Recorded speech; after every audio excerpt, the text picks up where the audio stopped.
The 50mm 1.8, or as most people call it, the Nifty 50, is the first lens people buy after their kit lens.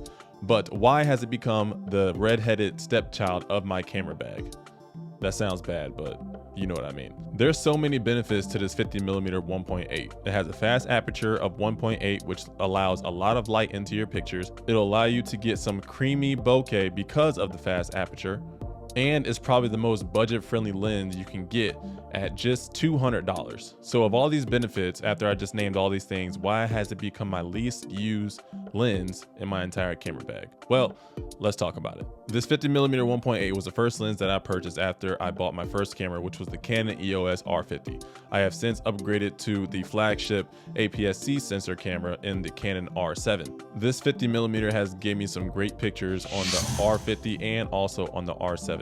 With the R7 being a crop sensor camera as well as the R50, that is exactly why this has become one of my least used lenses nowadays in my camera bag. If you're a Canon shooter and you're on APS-C, so something like the R50, the R100, the R7, or the R10, you have to take into account the 1.6 times magnification crop factor. So with this 50mm lens, when you throw it on the APS-C camera, you're actually shooting at about 80mm. So even though this is the most budget-friendly lens you can get at just $200, I probably wouldn't recommend this right off the bat, depending on what you're shooting. If you're more into shooting landscapes, cityscapes, the 50mm would be great for you. And even portraits, 50mm is gonna be great for you. But if you're looking for a true 50mm view, then you're gonna wanna go with this, the 35mm 1.8.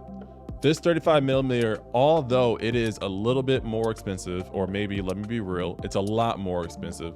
It's standing at $500, but with the crop factor of the 1.6, 35 times 1.6 is 56mm versus 80mm on the 50mm. So this is going to give you a more true look of what 50mm is. If you do have a crop sensor camera and you're buying a 50mm, I'm not saying that it's the worst decision you can ever make. I'm just saying that the look that you have seen other people produce with the 50mm is probably not going to be the same look you're getting if you're on a crop sensor buying a 50mm. You'll be closer to an 85mm look on a crop sensor with the 50mm lens. The 35mm 1.8, it has the same aperture at 1.8, so you're still able to get those creamy backgrounds and that bokeh that everybody loves. And even though it may not look as compressed as something like a longer lens, like a telephoto lens, like a 7200 or an 85mm, it's still going to give you great pictures no matter what you're shooting. Whether it be cityscapes, landscapes, portraits, this thing can do it all. This thing is super versatile, and I have enjoyed every single second of it. Ever since I bought this 35mm lens, I have not touched this 50mm lens. Now, if you're on full frame and you're looking to get a first lens and you're looking at the Nifty 50, then by all means go ahead, because that's going to be a perfect lens for you.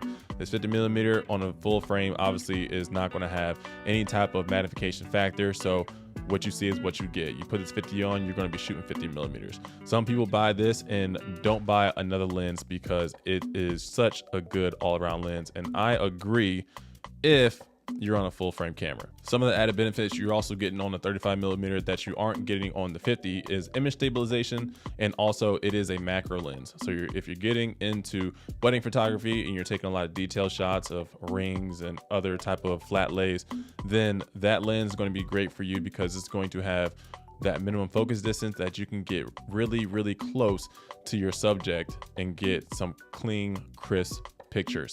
Now, if you're on a super tight budget and you're shooting on an APS-C camera and a 50mm is all you can afford, then by all means, buy the lens. But it's probably going to be a little bit harder for you to learn to shoot on just because it's not a zoom lens. You're not going to be able to zoom in and out. You're going to have to zoom with your body. And it's just a little bit trickier for beginners to shoot on that long of a lens. But if you can swing it and get the 35mm for $500, then I would definitely recommend that. And it's crazy that $500 is recommended budget in this day and age when it comes to camera equipment. It is absolutely wild. But anywho, don't let this video discourage you from buying a 50mm 1.8 or a Nifty 50 if that's all you can afford. I'm not going to tell you to go in depth to buy a 35mm or an 85mm lens, but if you're looking to get something closer to that 50mm look and you're on an APS-C camera, then you're definitely going to want to go with a 35mm. With that being said, I hope this helps. Get out and shoot. Thank you for tuning in, like and subscribe, and I will see y'all in the next video.